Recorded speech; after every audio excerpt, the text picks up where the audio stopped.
본 방송에서 제공하는 투자 정보는 투자 판단에 대한 조언입니다. 방송에서 제공하는 주식의 가치, 가격 상승 및 하락에 대해서는 방송사에서 보장하지 않습니다.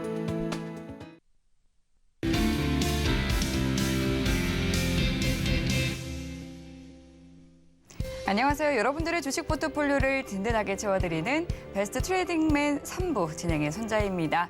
2023년 희망찬 새해가 밝았습니다. 검은 토끼의 해인 만큼 시청자분들 모두 바라는 바 모두 껑충 뛰어넘는 한 해 되길 바라겠고요. 내 계좌도 한 단계 더 도약하고 싶다 하시는 분들은 오늘 1시간 동안 종목 상담 받아보시면 되겠습니다. 종목 고민 있으신 분들은 전화와 문자, 유튜브 세 가지 방법으로 함께 하실 수 있는데요. 전화 주시면 보다 더 상세하고 빠르게 상담 만나보실 수 있습니다. 전화번호 02-3253-2611번이나 1612번으로 연락 주시면 되고요. 문자 상담 원하시는 분들은 샵 0082번으로 종목명과 매수가, 비중 세 가지 정확하게 적어서 보내주시면 되겠습니다. 그리고 유튜브도 활짝 열어두고 있는데요. 유튜브에 서울경제TV 검색하시고 실시간 스트리밍 방송 들어오셔서 채팅창에 종목명과 매수가, 비중 남겨주시면 종목 상담 접수 도와드리도록 하겠습니다. 네, 그럼 오늘 함께할 파트너님 만나보도록 할게요. 네, 오늘은 민경철 파트너님과 함께합니다. 반갑습니다. 네, 안녕하세요. 매일 아침 상한가를 꿈꾸면서 일어나는 상한가 담당 파트너 민경철 인사드리겠습니다. 네, 반갑습니다. 이렇게 또 이 새해에 오랜만에 만나 뵙게 됐는데요. 네. 먼저 새해 복 많이 받으시고요. 감사합니다. 네. 앵커님도 오랜만에 뵀는데 얼굴 네. 많이 야위신 것 같습니다. 밥도 잘 챙겨 드시고 우리 시청자님의 사랑도 많이 좀 받으셔야 될 것 같고요. 그리고 감사합니다. 일단, 우리 시청자님들도 작년에 많이 쫄쫄 굶으셨 시지 않을까 좀 생각이 듭니다. 물론 좀 좋지 않았죠. 이제 이 의미가 이제 정말 밥을 굶었다라는 의미가 아니라 사실 작년에 코스피 코스닥이 마이너스 20% 30% 지수가 무너졌기 때문에 사실 작년 한 해 동안에 토탈 굉장히 좋지 않은 성적을 이제 보이셨을 때 우리 투자자분들과 개인 투자자분들이 아닐까 싶은데요. 자, 서울경제 시청자분들만큼은 우리 작년의 아픔, 손실을 올해는 수익과 기쁨으로 좀 전환시킬 수 있도록 저도 열심히 좀 최선을 다해서 지금은 어려운 시기지만 이 어려움을 잘 이겨내서 전화위복의 기회로 잘 시청자분들과 만들어 가도록 하겠습니다.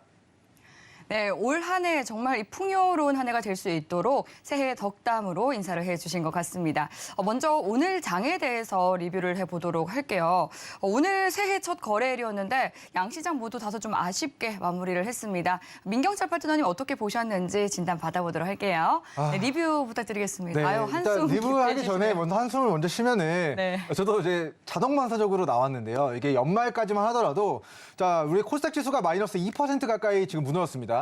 그리고 나서 새벽 시간에 나스닥이 2.6%가 상승을 했어요. 자, 우리 증시는 마이너스 2%가 무너지고 새벽 시간에 나스닥 지수는 폭등이 나왔습니다. 자, 그런데 오늘 코스닥은 또 마이너스 1.4%, 5% 정도까지 올라가다가 막판에는 장중에 마이너스 전환이 되면서 우리 지난주 목요일에도 마지막 거래일에도 2% 가까이 지금 무너지고 오늘도 장중 고가 대비 또다시 2% 넘는 또 하락 변동폭을 또 보이게 되면서 오늘 주요국 증시가 다 휴장이었어요. 우리 증시는 뭐 이제 곧 있으면은 이제 설 연휴가 있기 때문에 아직은 이제 쉬는 연휴가 아니었지만 자, 다른 주요국들이 휴장인 기간 동안에 좀 억울하게 다른 증시는 다 문 닫고 우리 증시만 유독 많이 좀 조정을 받게 된 것 같아요. 자, 일단 많이 조정을 받았던 이유에 대해서 먼저 좀 제가 생각하는 이유에 대해서 말씀을 드리면은 자, 원래였으면은 이제 1월 달 중국인 관광객들이 유커들이 우리나라로 귀환할 수 있다라는 그런 기대감들 때문에 리오프닝 관련주들이 굉장히 큰 수급이 들어왔었는데 자, 이제는 중국에서 신규확진자가 너무 많이 급증을 하다 보니까 방역 규제를 이번 달 다시 좀 규제를 좀 바꾸게 되면서 자, 이제 1월 달 이국할 것으로 예상이 됐었던 유커들이 중국인 관광객들이 1월 달 한 달 동안에 관광 목적으로 들어오기 어려울 것 같다라는 그런 우려들이 우리 리오프닝 관련주들의 시장 관련주들의 좀 수급을 좀 빼앗아 갔고요. 그리고 이제 코스피 코스닥 좀 전방위적으로 자, 이제 만약에 나스닥이 장중에 올라가고 만약에 나스닥과 중국 증시가 장중에 올라갔다면 자, 나스닥 지수가 우리 마지막 거래일에 폭등이 나왔기 때문에 우리 증시도 그를 추종하는 움직임으로 나타났을 텐데 자, 오늘은 주요국 증시가 전부 다 문 닫은 상태에서 네, 눈을 감아놓고 가둬놓은 상태에서의 우리 증시의 급락을 좀 만들어 놓은 것 같아서 굉장히 억울하다라는 좀 이야기를 드리도록 하겠습니다. 자, 먼저 우리 나스닥 지수의 차트를 보면서 앞으로 우리 시청자분들이 어떻게 대응해야 되는지 관점을 좀 이야기를 드리도록 할 텐데요. 자, 먼저 나스닥 지수가 지난 6월 달에도 굉장히 큰 조정이 있었지만 그 6월 달 급락을 잘 이겨내신 분들만이 우리 7월 달, 8월 달에 또 상승을 또 노려볼 수가 있었고요. 자, 지난 또 10월 달, 11월 달 또 증시가 나스닥이 무너지면서 만들어진 추세 하단에서 또 짧게는 1, 2주, 길게는 한두 달 정도의 반등을 노려봤을 때 또 10,000포인트에서 11,500포인트까지 이 박스권 상단의 상승을 또 노려볼 수가 있었습니다. 그래서 지금의 우리 나스닥 지수가 우리 증시 장마감한 이후에 2% 넘게 좀 급등이 나왔고 테슬라도 우리 지난주 현지 시간 목요일에 8% 급등이 나왔고 그리고 금요일에는 플러스 1%의 이제 강세를 보였습니다. 그래서 나스닥이 단기 저점을 다져가고 있는 상태이기 때문에 추세 이탈이 아니다. 그래서 나스닥이 저점을 다지고 반등하는 과정에서 이제 코스피 코스닥도 좀 자리를 찾아가게 되지 않을까라는 이야기를 드리도록 하겠고요. 자, 나스닥 지수 또한 이 작년 기준으로 이제 25,500포인트 구간을 계속해서 이탈하지 않는 선에서 이제 반등이 나왔었는데, 자, 이번에도 25,500포인트 구간을 깨지 않는 선에서 반등이 나올 가능성이 높다라는 좀 이야기를 드려보도록 하겠습니다. 그래서 지금 뭐 일본 증시 안 열렸고요, 뭐 중국 증시 안 열렸고, 미국 증시 안 열렸고, 뭐 주요국 증시가 안 열리면서 우리나라 증시만 조정을 받았는데, 자, 지금 거의 늦은 저녁 시간인데요. 자, 유럽 증시는 전부 다 선물 기준 플러스 1% 이상의 좀 급등 출발을 하고 있는 모습입니다. 그래서 우리 증시만 억울하게 조정받은 오늘은 빠르면 이번 주 중으로 그 낙폭을 회복하는 증시의 움직임들을 좀 예상을 하도록 하겠고요. 자, 나스닥 지수의 차트를 보면은 6월 달 우리 증시 무너질 때 나스닥 지수도 같이 무너졌지만 한두 달 정도 기다리니까 또 회복이 나오고요. 자, 10월 달 니케이 지수가 또 25,500포인트까지 무너지지만 또 한두 달 정도 반등을 또 노려보니까 또 우리 니케이 지수 기준 25,500포인트에서 28,000포인트 정도까지 지수 기준으로 약 5에서 10% 정도의 반등이 나옵니다. 자, 그렇다라는 거는 우리 시청자분들이 니케이 지수가 지난 1년 동안 계속해서 지켜준 25,500포인트를 깨지 않는다라고 한다면은 주요국 증시가 전저가를 깨고 코로나 폭락 상태처럼 예상하지 못했던 엄청난 낙폭을 가져가는 게 아니라고 한다면, 자, 코스닥 지수도 지난 10월 달 만들었던 저가 650과 670포인트를 깨지 않는 선에서 이번 주 저점 다지고 반등할 가능성을 높게 전망하도록 하겠고요. 자, 우리 연말부터 12월 거의 초중순부터 연이어서 지금 쉬지 않고 코스닥 지수가 무너지고 나스닥이 올라도 코스닥은 폭락하고 이러면서 굉장히 억울한 새해 첫 거래일을 좀 맞이한 우리 시청자분들의 마음이 굉장히 속상하실 것 같은데요. 자, 그럼에도 불구하고 제가 우리 코스닥 지수 잠깐만 좀 차트 보면서 좀 힘내셔라라는 좀 이야기를 드리도록 하겠습니다. 자, 2018년도 10월 달 엄청난 이제 폭락장이 나타났습니다. 이때 기억도 떠올리기 싫을 정도로 정말 뭐 미중 무역 전쟁 터지고 우리 10월 30일 폭락장을 겪었고, 그리고 나서 차트를 좀 돌이켜 보면은 자, 1월 초까지, 자, 12월 마지막 거래일 이후에 1월 4일 금요일까지의 낙폭을 어느 정도 가져가다가 코스닥 지수가 우리 지금 기준으로 이번에도 이제 이거는 18년도, 19년도의 차트인데, 자, 최근 차트도 10월 달 저가를 아직까지 깨지 않았거든요. 그래서 우리 코스닥 기준 2018년도 10월 달 만들어진 저점을 깨지 않는 선에서의 저점을 다지니까 뭐 위기는 있었지만 그 이후에 1월 달, 2월 달, 3월 달까지 시간을 기다렸을 때 우리 코스닥이 무너졌지만 그 무너진 구간에서 또 큰 상승이 또 한두 달 정도 우리 3월 달까지 1월 4일부터 3월 14일 정도까지 반등이 나왔던 부분들을 고려한다면, 자, 지금의 폭락장 매도냐, 매수냐, 홀딩이냐, 이 세 가지 선택지 중에서 저는 매도는 여러분들이 금지하시고요. 보유하거나 추가 매수를 통해서 이제 평단가를 낮춰서 물량을 들고 가는 그런 형태로 이번 하락장 대응을 좀 진행해 가시기 바라겠습니다. 자, 코스닥 지수가 무너질 때마다 당연히 공포스럽고 손실이 커지고 무섭고 좀 포기하고 싶고 자포자기하고 이제 소주도 한잔 하고 싶고 이런 마음들이 들 수 있습니다. 하지만 그 무너졌을 때가 시간이 지나서 돌이켜 보면은 저가 매수의 기회였고요. 그리고 지금 자칫 매도하다가는 최저가 매도가 될 수 있다는 부분들을 고려해서 오히려 코스닥 지수가 많이 무너졌을 때, 과매도 구간일 때는 자, 매도를 금지하고 기존 보유 종목들 지수가 반등할 때까지 길어봤자 한두 달, 세 달입니다. 한두 달, 세 달. 뭐 1월, 2월, 3월 시청자분들 잘 이겨내실 수 있을 거라 믿어 의심치 않도록 하겠고요. 자, 지난 코로나 폭락장과 그리고 작년에 6월달, 10월달 폭락장도 이겨낸 우리입니다. 그래서 이번 우리 10월 폭락장의 저점을 깨지 않는 선에서 2019년도 연초에 우리 3월달까지 반등이 나왔던 부분들을 고려한다면 자, 올해 코스닥 지수의 조정도 650포인트, 670포인트를 깨지 않는지를 우리 시청자분들이 확인하시고 깨지 않는다면 앞으로 한두 달 이상은 충분히 기간 반등 노려보시는 거 권고드리도록 하겠고요. 자, 저도 오늘 이제 방송을 통해서 시청자분들의 힘이 되어 드리겠지만 자, 오늘 방송에서 전화 통화를 다 못하신 분들은 노란톡 입장하셔서 추가 소통 이어가시면 좋을 것 같습니다. 네, 주요국 증시가 쉬어가면서 우리 시장 오늘 좀 거래량 한산한 모습이었습니다. 하지만 민경철 파트너님께서 좀 긍정적으로 전망을 해주신 만큼 새해 다시 힘차게 달려주기를 바라겠고요.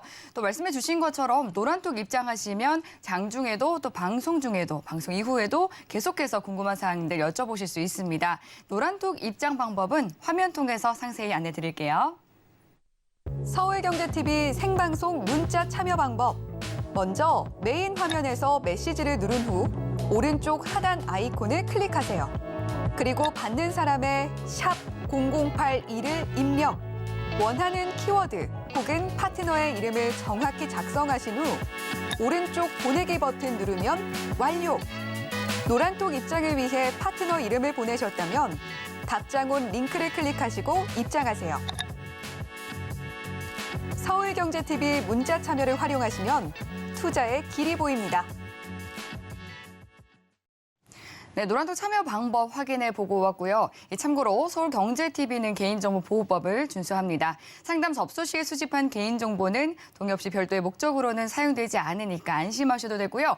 1시간 내내 상담 창구는 열어두고 있으니까 접수해 주시면 되겠습니다. 그럼 먼저 첫 번째 전화 상담 만나볼게요. 시청자님 반갑습니다. 예, 수고하십니다. 네, 감사합니다. 또 새해 첫 거래일 잘 보내셨을지 궁금한데요. 오늘 어떤 종목 궁금하실까요? 두산 밖에 두산밥켓 매수 가격과 비중은 어떻게 되세요? 35,800원에 네. 35,800원의 비중 20%로 상담 도와드리도록 하겠습니다. 네, 두산밥켓 이제 건설 장비 관련 종목인데요. 오늘 흐름 보니까 이제 시장 자체가 워낙에 힘이 빠지다 보니까 종목도 약세를 보였던 것 같습니다. 오늘 4%대 하락하면서 33,150원에 거래 마쳤는데요. 어떤 부분 궁금하실까요? 이게 얼마까지 빠질란 거, 또 얼마까지 올라갈란 거. 네, 그래서 앞으로의 궁금해서 전화해봤습니다. 네, 전화 잘 주셨습니다. 앞으로의 주가 흐름에 대해서 궁금하신 것 같은데요. 네네. 오늘 보니까 이제 외국인은 담았지만 기관이 좀 더 많은 물량을 던지면서 낙폭을 키웠던 것 같습니다. 앞으로 어떤 대응 전략이 필요할지 민경철 파트너님께 넘겨드릴게요. 네. 네, 시청자님 안녕하세요. 예, 수고하십니다. 네, 반갑습니다. 일단 두산마켓 종목을 최악의 경우에는 얼마까지 좀 빠질 것 같은지, 좀 그리고 최고의 시나리오를 그려봤을 때 얼마까지 올라갈 것 같은지가 좀 궁금하신 거죠, 시청자님. 예. 일단 제가 봤을 때는요, 우리 두산마켓이 뭐 최악의 경우에 좀 가정했을 때는 자 2만 원 중반 정도의 가격까지 조정을 받을 수 있다라고 먼저 말씀을 드리도록 하겠고요. 그리고 이 종목은 빠졌을 때 시청자님 매도하실 생각이신가요? 아니면은 더 살 수 있나요? 아니면은 뭐 더 살 수가 없으신가요? 조금 살 수 있어요. 더 살 수 있으세요? 네. 그러면은 저는 자, 이 종목이 2만 원 중반대까지 빠진다면은 거기서는 추가 매수로 한 번 더 좀 평단가를 낮추는 것도 고려해 보시면 좋을 것 같고요. 그리고 이 종목이 만약에 이제 네옴시티나 뭐 우크라이나 재건이나 뭐 내년도 이제 총선을 또 예정돼 있으니까 올해 2023년도잖아요, 시청자님.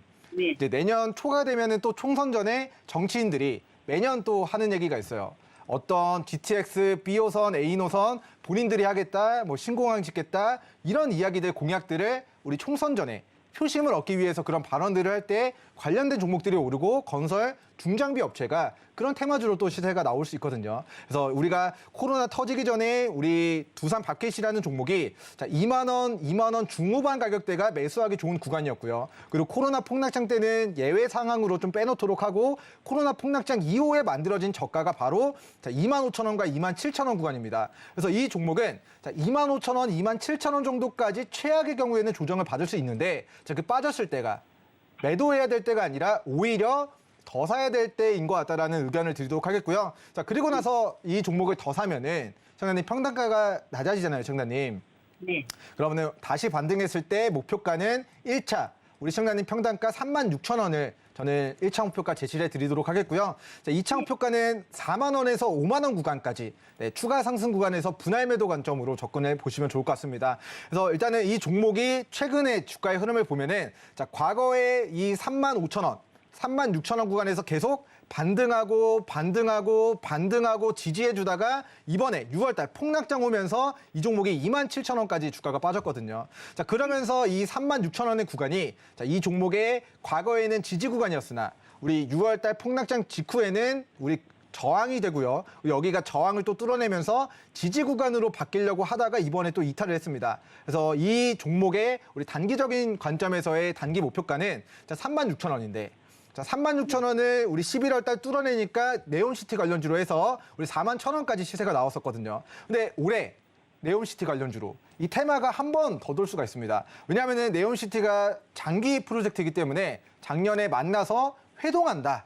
까지만의 논의로 이제 주가가 4만 원까지 올라갔었던 것이고 이 회사 실적이 계속 실적이 9천억 1조 그리고 지금 올해 작년 기준 자 3분기 실적이 2조 2천억까지 자 실질적으로 실적이 증가하는데 우리 조정을 받게 되면은 다시 또 테마로 부각될 수 있는 모멘텀이 있기 때문에 자 단기적인 목표가는 저는 36,000원을 제시해드리지만 이 종목을 뭐 3개월 이상 길게 바라봤을 때는 2차 목표가를 4만 원에서 5만 원까지 좀 최상의 시나리오를 그려봤을 때 추가 시세 가능성이 있다라고 좀 정리를 해드리도록 하겠고요.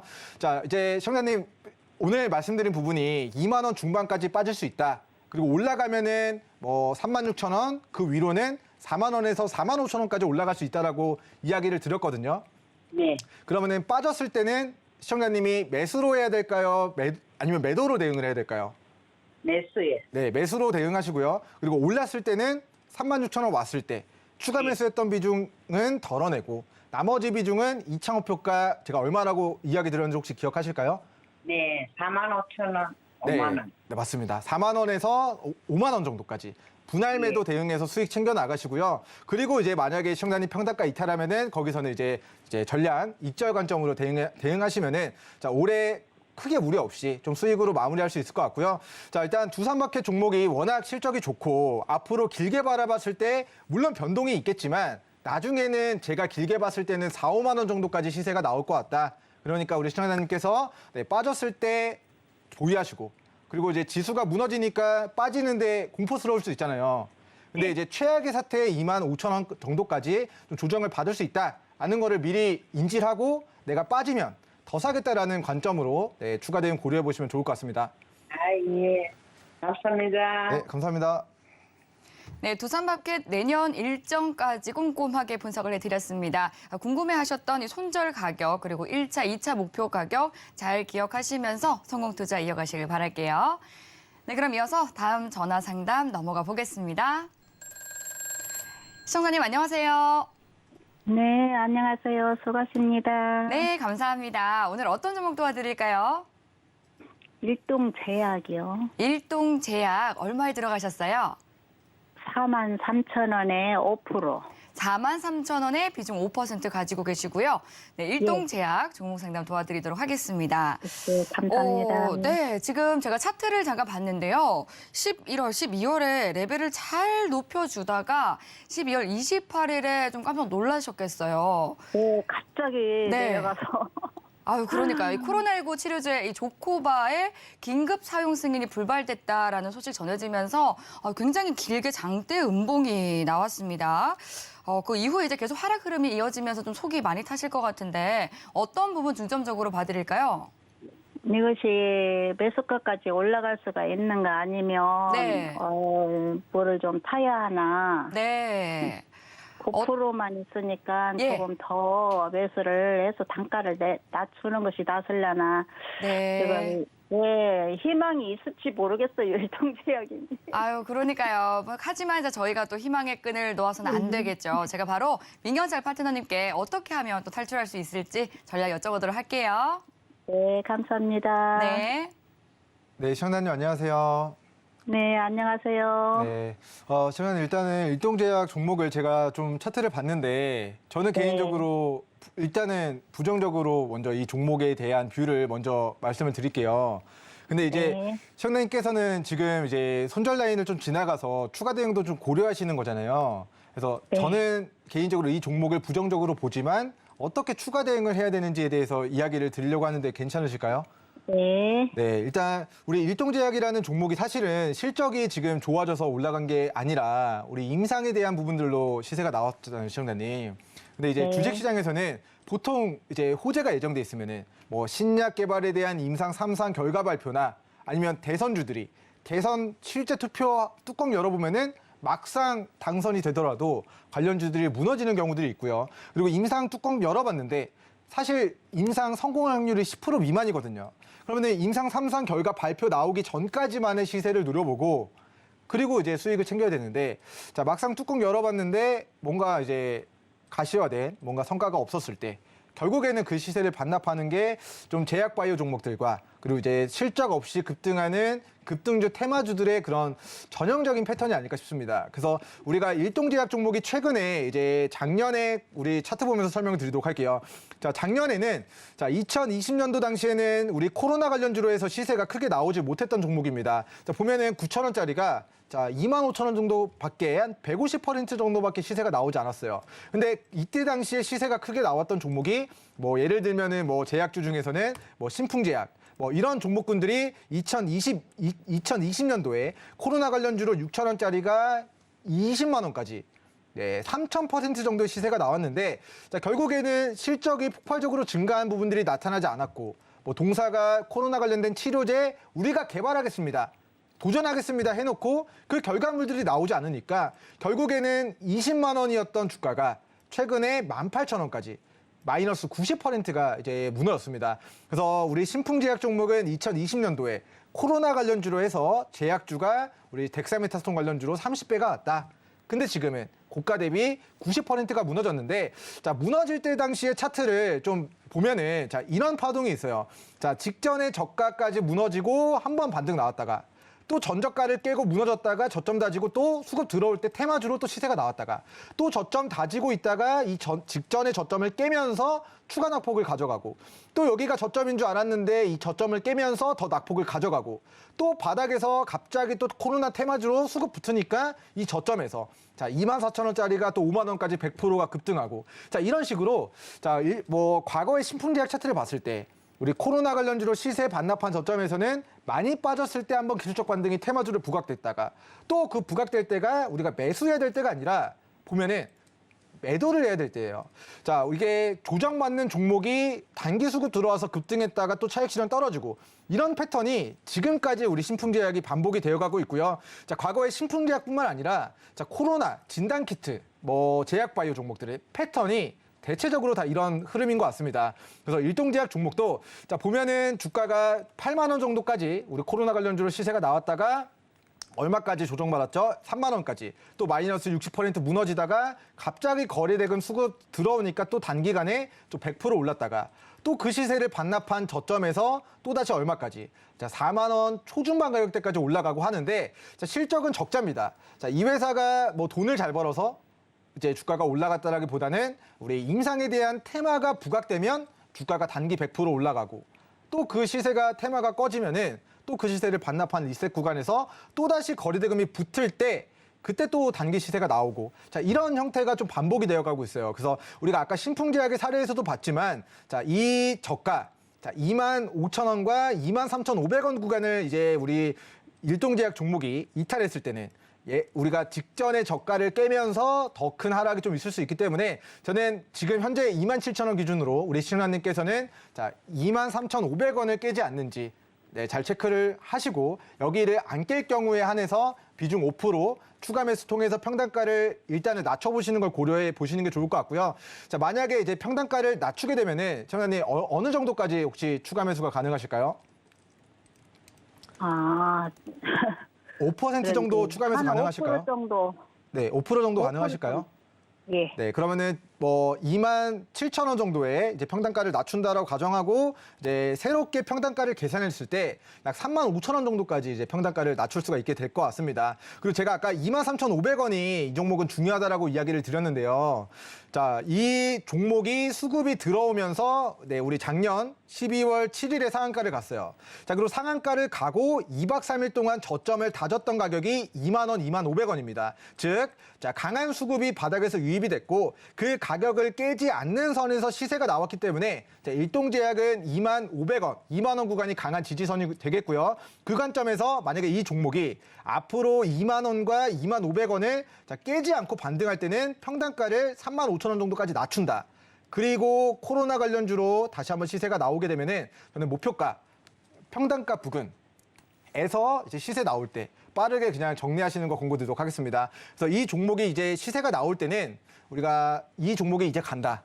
이게 지금 4만 원 간다, 5만 원 간다, 6만 원 간다, 8만 원 간다 하면서 불타기 하는 게 아니라 자, 빠졌을 때 평단가를 낮춰놨다가 우리 2만 원, 2만 500원 안 깨면은 비중 5% 추가 매수해서 평단가를 3만 5천 원 밑으로 낮춰놓고 그리고 코로나 테마주로 다시 한번 시세 나올 때 3만 원에서 3만 5천 원 구간 우리 시장님 평단가 부근까지 올라오면은 저는 빠르게 좀 덜어내는 거를 좀 권고드리도록 하겠고요.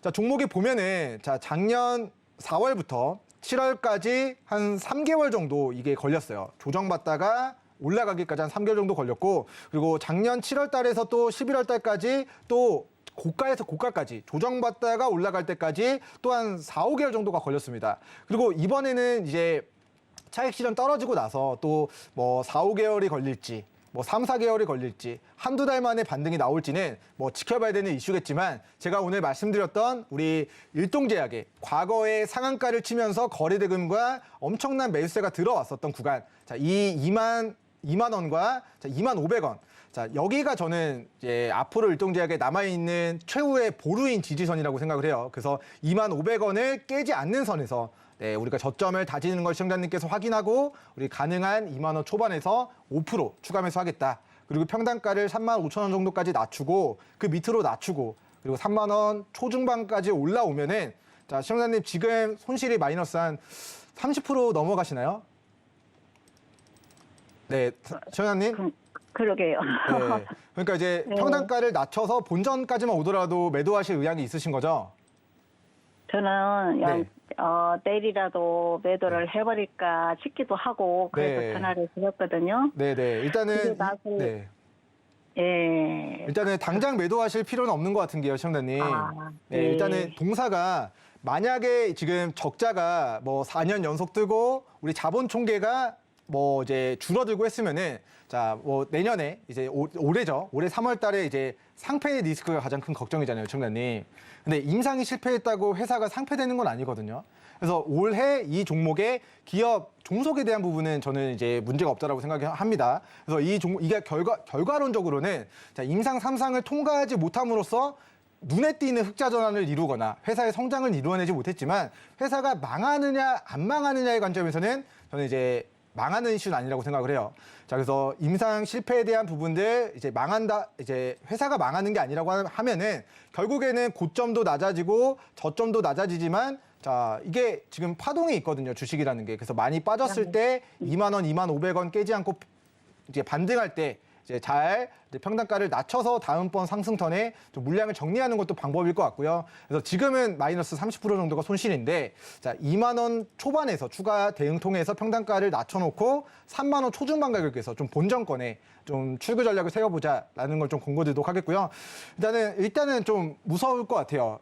일단은 뭐 안 좋은 악재들도 있고 한데 그래도 이 종목의 과거에 자, 8만 원까지 시세를 만들었던 그 시작점이 제가 봤을 때는 2만 원이기 때문에 지켜보시다가 2만 원 안 깨고 반등할 때는 저는 오히려 평단가를 한번 낮춰서 네, 우리 떨어지더라도 한번 반등하고 떨어지더라도 한번 이제 반등하고 자, 그런 그림들이 제가 봤을 때는 한 3개월에서 6개월 정도 사이에는 조정받고 저점 다지고 또 테마로 또 부각될 수 있는 게 또 제약바이오 종목이니까 잘 추가 대응하셔서 출구 전략 세워 보시는 것도 좀 좋을 것 같습니다, 시청자님.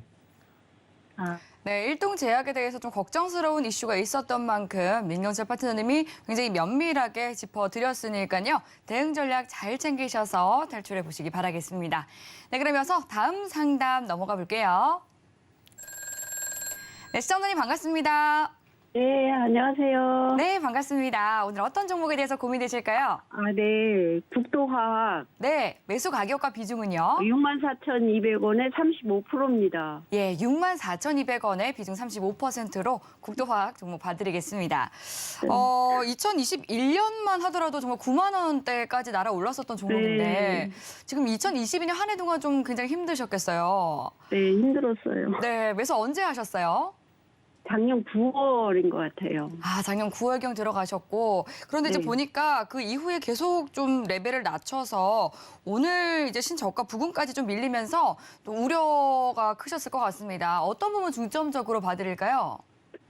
어떻게 해야 될지, 기다려야 될지, 아니면 손절해야 될지. 네. 아, 최근에 고민이 이제 많아요. 예, 시장이 좋지 않다 보니까 정말 대부분의 투자자분들이 하는 동일한 고민이지 않을까 싶습니다. 아, 지금 고민하고 계시는 부분에 대해서 또 어떤 해답을 내놓아 주실지 바로 상담 도와드릴게요. 네, 감사합니다. 네. 네, 시청자님 안녕하세요. 네, 감사합니다. 네, 시청자님 일단은 작년 이제 9월 달 정도에 이제 매수를 하셨으면은 네. 작년이 아니라 혹시 재작년일까요, 시청자님?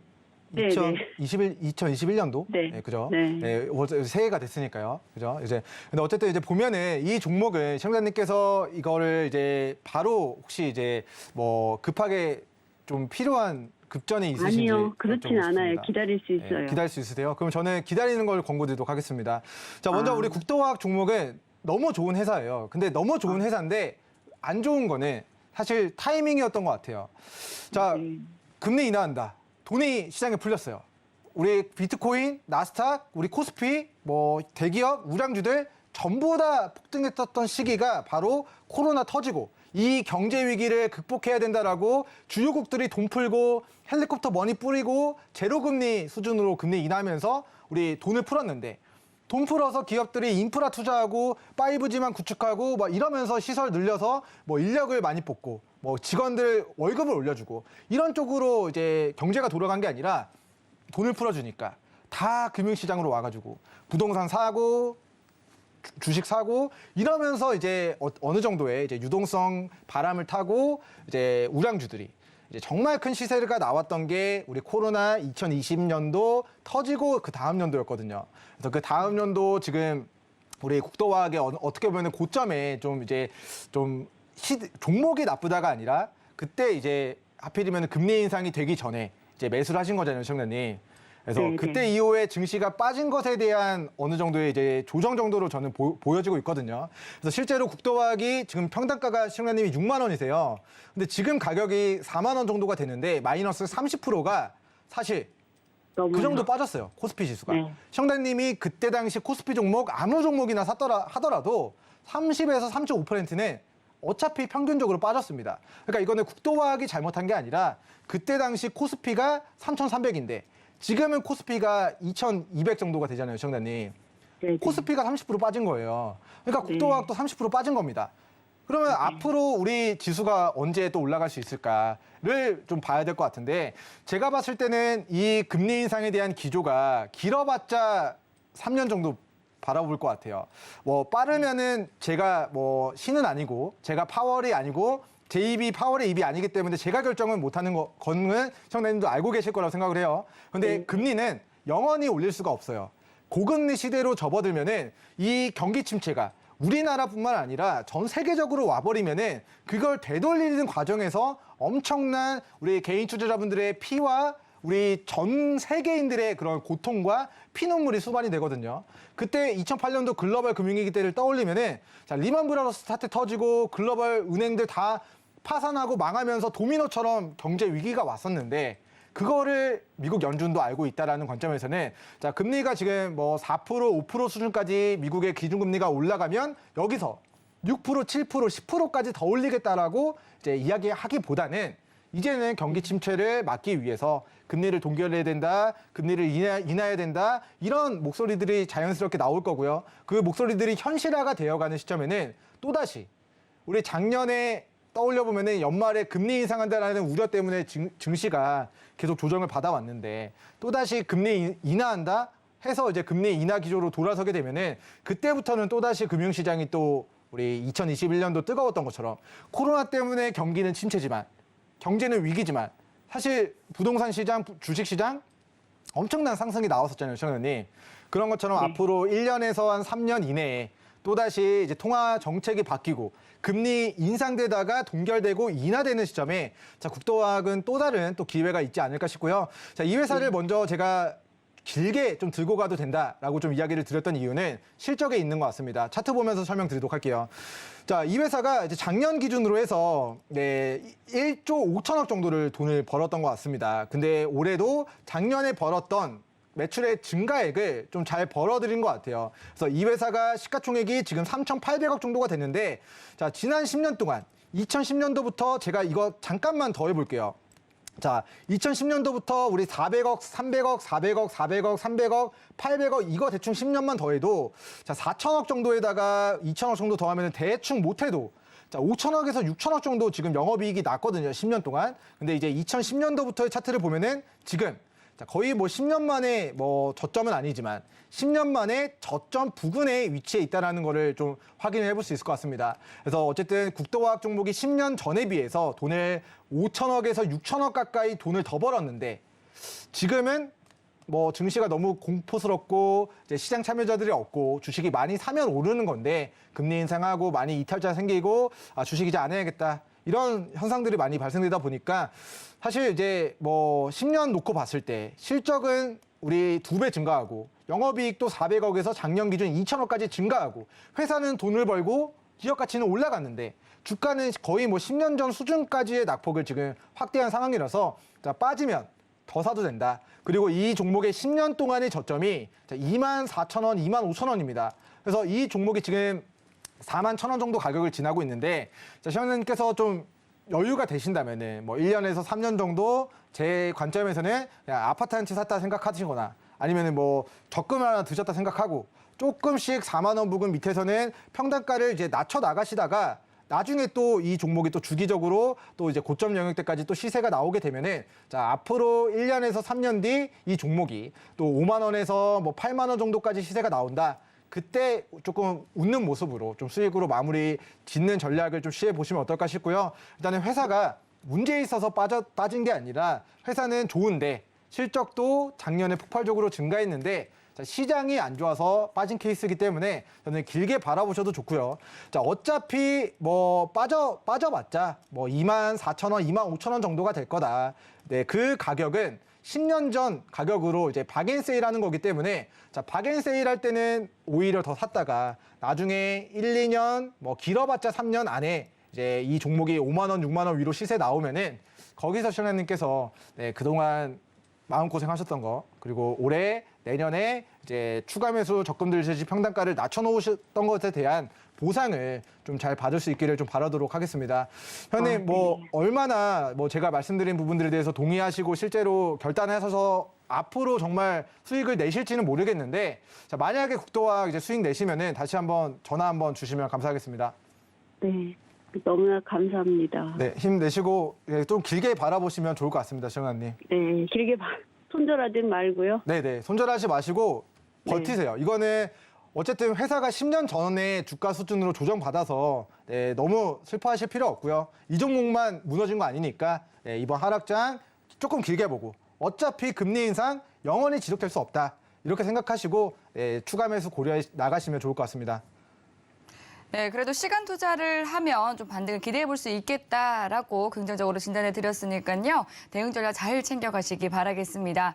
그리고 더 자세한 대응 전략은 노란톡 들어오시면 여쭤보실 수 있습니다. 샵 0082번으로 민경철이라고 3글자 적어서 문자 보내주시거나 하단으로 나가고 있는 QR코드 스캔하시고 노란톡 들어오셔서 더 많은 투자 팁 얻어가시기 바라겠습니다. 네, 그럼 이어서 다음 문자 상담으로 넘어가 볼게요. 네, SK 하이닉스 하이닉스 보내주셨네요. 9만 원에 비중 30% 말씀을 해주셨습니다. SK 하이닉스 오늘 부진한 시장 속에서도 0.9% 상승하면서 7만 5,700원에 거래를 마쳤는데요. 하지만 4분기 1조 원이 넘는 적자 전망이 나오면서 연일 또 주가 레벨은 낮춰지고 있습니다. SK 하이닉스에 대해서는 어떤 전략이 필요할지 함께 알아보겠습니다. 네, 파트너님 어떻게 보실까요? 네, SK 하이닉스의 위기는 저는 일시적인 것이라 보고 있습니다. 그리고 이제 기업이나 그런 반도체 업황은 사이클이 있거든요. 네. 좋았다가 호황이었다가 또 안 좋고, 사실 주식시장도 그래요.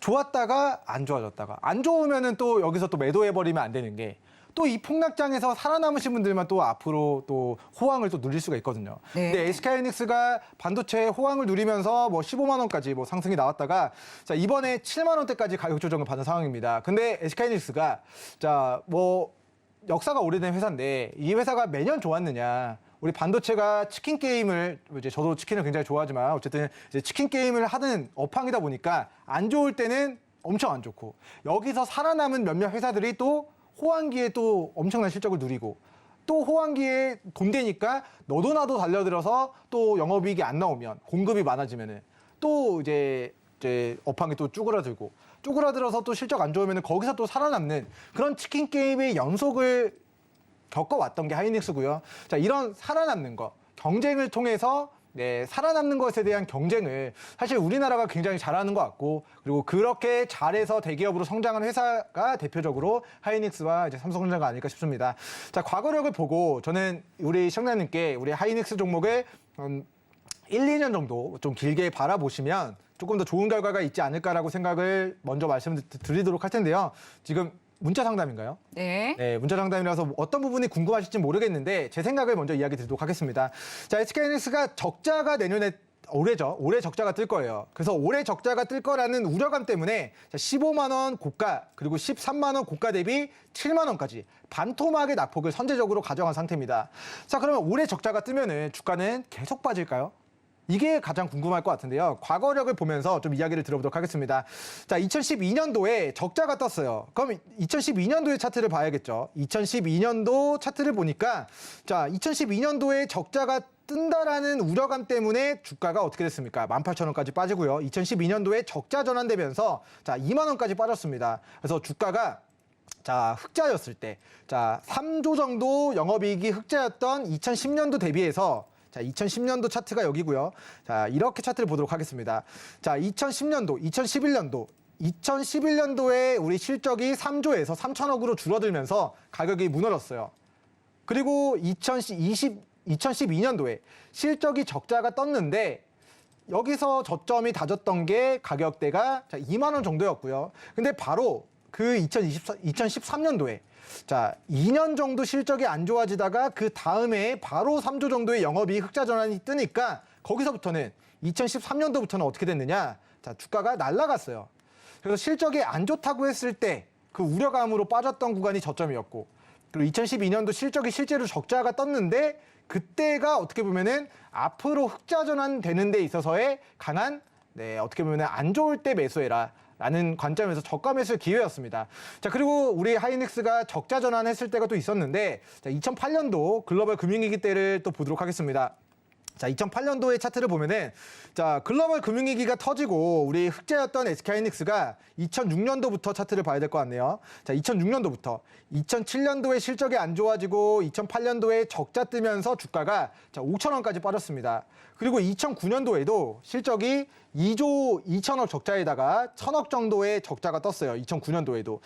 그런데 자, 2008년도, 2009년도에는 적자였지만, 자, 2010년도에 다시 3조 흑자 전환에 성공하면서 2010년도부터는 주가가 또 저점이었지만 5,000원, 15,000원 대비해서 또 주가가 3만 원대까지, 2만 5천 원까지 또 상승하는 그런 그림들이 나타났습니다. 그래서 우리 업황이 안 좋다라는 우려 때문에 빠졌을 때가 어떻게 보면은 저가 매수의 기회로 우리가 좀 잘 활용했을 때, 앞으로 길게 보면 길어봤자 1, 2년이거든요. 1년, 2년, 뭐 2008년도, 2009년도. 자, 적자 뜬 거 맞는데 여기서부터 1년, 여기서부터 1년, 2년 정도 잘 기다리니까 자, 수익으로 귀결이 될 수 있었던 것처럼 그리고 우리가 2012년도 당시에도 차트를 이렇게 보면은 적자 뜬다라는 우려감으로 주가가 빠지고 그리고 2012년도에 실제 적자가 뜨고 그리고 여기서부터 주가가 1년, 2년 기다리니까 주가가 굉장히 큰 상승을 이제 만들어냈던 것처럼 자, 이번에도 자, 선제적으로 주가가 내년에 흑자에서 적자로 전환된다라는 그런 우려감. 자, 추정치 보면은 내년에 적자가 어차피 2조밖에 안 됩니다. 자, 2조 원 정도의 적자가 올 한 해 12월까지 적자가 뜨고 그리고 내년부터는 또다시 6조 그리고 후년부터는 10조 흑자를 또 전환시키고 그 흑자폭을 키워나갈 거예요.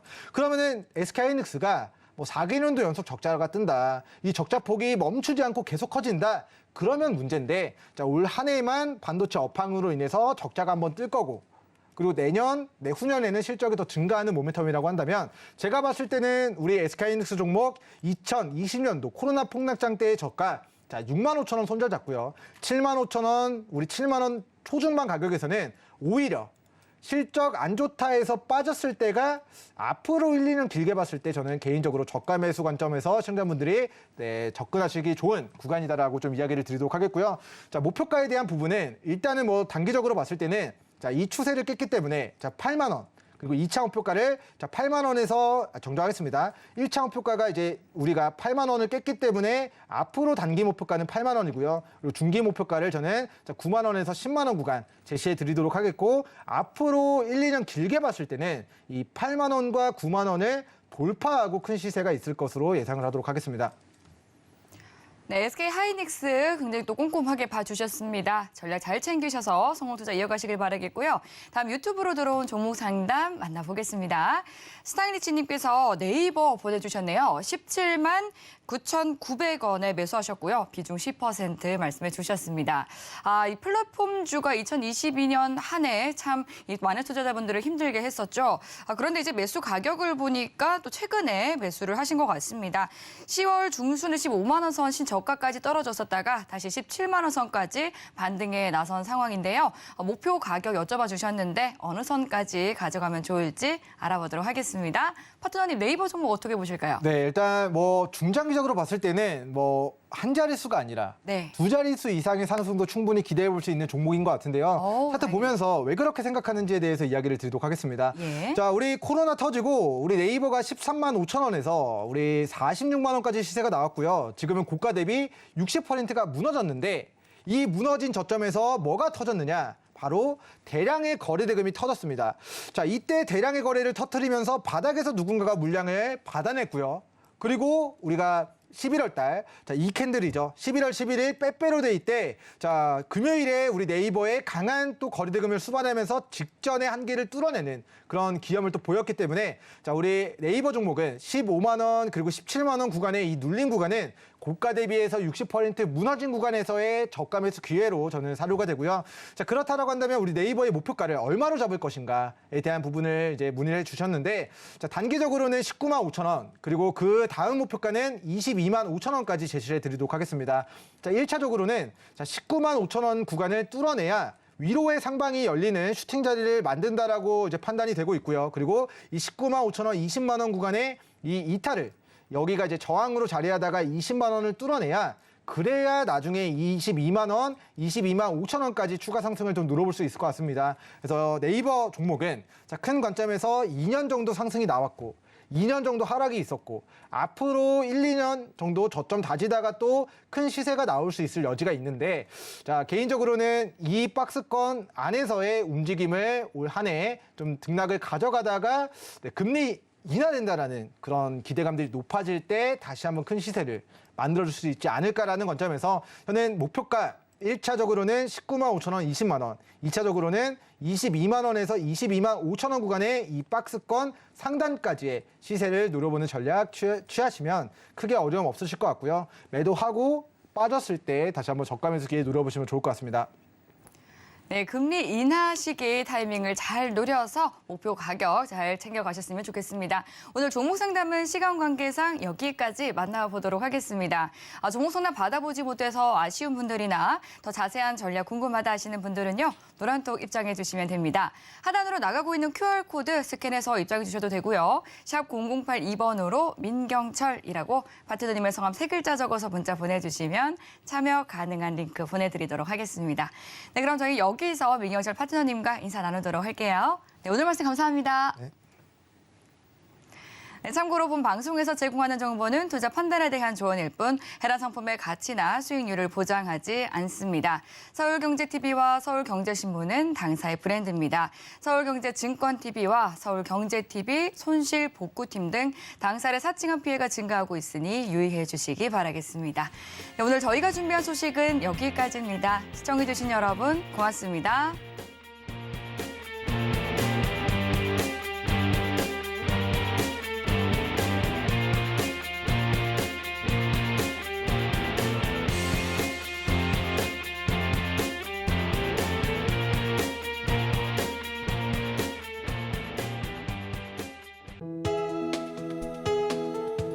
본 방송에서 제공하는 투자 정보는 투자 판단에 대한 조언입니다. 방송에서 제공하는 주식의 가치, 가격 상승 및 하락에 대해서는 방송사에서 보장하지 않습니다.